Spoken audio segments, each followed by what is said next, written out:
Positive vibe श्रृंखला का आज 20वां दिन और 20वीं श्रृंखला के साथ हम आपके सामने हाजिर हैं नए कुछ विषयों को लेकर। शनिवार जब 19वीं कड़ी थी तब हम सबने देखा था कि स्पेशल एबल चिल्ड्रन से हमने बहुत सारी अच्छी अच्छी पॉजिटिव बातें देखी, सुनी और हमें नई ऊर्जा मिली। आज हम फिर मिल रहे हैं अपने रूटीन टीम के साथ और शुरुआत करेंगे प्रार्थना से। सोमवार का दिन है तो ज़ारा बहन कौन सी प्रार्थना होगी आज बताइए। आज आज सोमवार है तो महादेव जी का वार है तो शिव मानस पूजा में से एक श्लोक लेके हाजिर हुई हूँ। बढ़िया।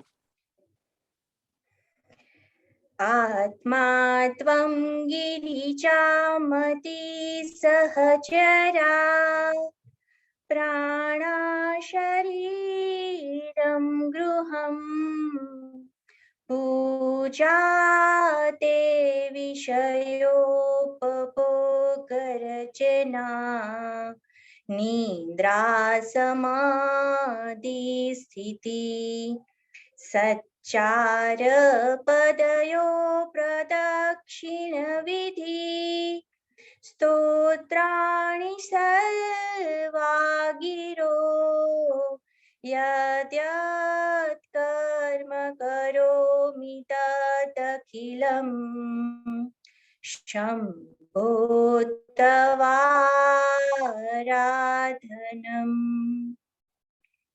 अर्थात हे शंभो, मेरी आत्मा तुम हो, बुद्धि पार्वती जी है, प्राण आपके गण है, शरीर आपका मंदिर है, संपूर्ण विषय भोग की रचना आपकी पूजा है, निंद्रा समाधि है, मेरा चलना फिरना आपकी परिक्रमा है तथा संपूर्ण शब्द आपके स्तोत्र है।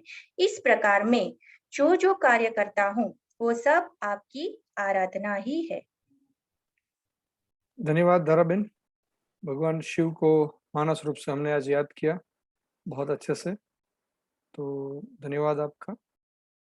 आगे चलेंगे इस विषय की ओर, हमारे दिन विशेष या सुविचार की ओर, और शारदा बहन हमारे साथ हैं। तो शारदा बहन बताइए आज आप क्या साझा करने वाले हैं हमसे। जी सर, कवि दयाराम है, उसके बारे में आज हम कोई दिन विशेष वैसे नहीं है, लेकिन दयाराम जी के बारे में हम थोड़ी उनके जो पद है उनमें से कुछ चुनिंदा पद है जो आज की स्थिति के साथ जुड़े हुए हैं। ऐसे थोड़े बहुत 12 जितने पद है, तो उनमें से कुछ पद हम आज लेंगे और दयाराम जी का भी परिचय हम करेंगे। बताइए। श्री गुरु वल्लभ प्रभु श्री विठलनाथ पद पंकज वंदन धरिए मम सिर हाथ। भक्त कवि दयाराम भाई का यह मंगलाचरण है। हम कोई भी कृष्णाश्रय में प्रवेश करते हैं तो वहाँ एक वाद्य सितार के साथ एक फोटो हमेशा दिखाई देती है। वही तो है भक्त कवि दयाराम भाई। वैसे तो उन्होंने कई सारे ग्रंथों में कई सारी बातें भी लिखी है और काफी भाषाओं में उन्होंने ये पद सब लिखे हैं। दयाराम भाई कृष्ण लीला और कृष्ण प्रेम के निरूपण की गर्भी उनकी बहुत ही प्रचलित है। अच्छे गायक और सितार वादक है। उन्होंने 700 से अधिक, सर मेरी आवाज आ रही है ना? हाँ हाँ आ रही 700 से अधिक दोहरे रचे हैं और 5000 से ज्यादा पद रचे हैं।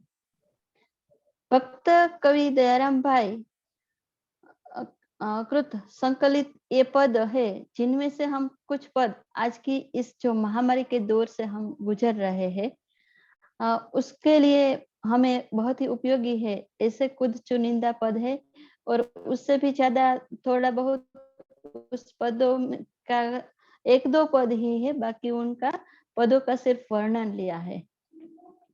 हरि सर्व निजिच्छा करिष्यति।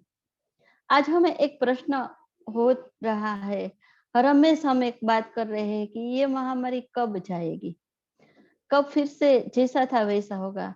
तो दयाराम जी वही कहते हैं कि हरि इच्छा जो है वही होगा और वह निश्चित ही है, उसमें हम कोई चाहते हुए भी इस घटना को घटने से बदल नहीं सकते। जो घटित है वो घटने वाला ही है। उसकी एक है वो पुण्य श्लोक की नीति, कैसे संभवे काल प्रवेश, धर्म रूप धर्म कैसे खेले दूत द्वार। पूर्णिया श्लोक पवित्र यानी कि राजा नल है, वो बहुत ही पुण्यशाली थे, फिर भी उसके अंदर काल का प्रवेश हुआ। क्या ये शक्य है? क्या धर्मराजा युधिष्ठिर सही में जिसे धर्मराज कहते हैं वो द्रुत किला खेलेंगे? और यदि खेलेंगे तो भी स्वयं अपना राज्य, बंधु और यहाँ तक कि अपनी पत्नी भी दांव पर लगाए, ये शक्य है? क्योंकि उनके साथ स्वयं भगवान श्री कृष्ण थे, फिर भी ये हुआ ही, क्योंकि होनी को कोई टाल नहीं सकता है। कनक जायरो पहन तेरे, अपत तपत अधिमुख। कनक जायरो पेरे यानी कि पत्थर कभी तैरता नहीं है, लेकिन फिर भी समुद्र पे सेतुबंध बना ही। इसी तरह सोना पिघलकर भस्म नहीं होता, फिर भी सोने की जो नगरी है लंका, वो पिघल गई। सुलटी सो उल्टी करे, उल्टी बनाए, जो चाहे सो करे, सर्व समर्थ व्रजराज। यानी कि सर्वशक्तिमान प्रभु है और वो जो चाहते हैं वो सब होगा ही। गए शोक नहीं, आए नहीं आनंद, ऐसे मार्ग चाहिए, ऐसे जो भाग्य से जो चाहे सो लीजिए। यानी कि दोस्तों, सुख में बहुत खुश नहीं होना है और दुख में रोना भी नहीं है। हम हर परिस्थिति में एक जैसे रहे तो सर्व संपत्ति अमूल्य रत्नों की प्राप्ति होती है। यही भगवती नारायण दास 84 वैष्णव की वार्ता में उनकी एक कहानी वार्ता है। उसमें वो जब सुबह उठते हैं तो उसके अगल बगल में सोने और जो रत्न होते हैं, और उस जो समय में सोना मोहरे होती थी, उसके छोटे छोटे ढेर लग जाते थे। तो वो बिना आंखें खोले बैठते थे और उनकी जो भतीजी थी उसको आवाज देते थे कि पहले इस बगाड़ को ले जाओ और फिर मैं आंखें खोलूंगा। तो उनकी भतीजी वहां बुहारी लगाती थी और पोछा भी लगाती थी कि बगाड़ बोला है तो यहाँ उसका कुछ अंश भी नहीं रहना चाहिए। तो हमें जो भी परिस्थिति आए, जो भी हमारे सामने है, उसमें हमें सिर्फ स्टेबल ही रहना है। अब दयाराम भाई ने उस समय भी हमें ये सब बातें बताई थी। तो ये चंद बातें थी दयाराम भाई की जो पद में से हमने ली है। धन्यवाद शारदा बेन, बहुत अच्छा एक नए विषय को आज सबके सामने आपने रखा और उनके जो अमूल्य पद हैं उनका कुछ परिचय हमें करवाया। आगे चलेंगे हम भगवत गीता के ज्ञान की तरफ। नज़ीमा बेन हमारे साथ हैं। नज़ीमा बेन, कौन सा अध्याय से कौन सा श्लोक आप का ज्ञान हमें देने वाले हैं, ये पहले बताइए, फिर श्लोक का पठन करें।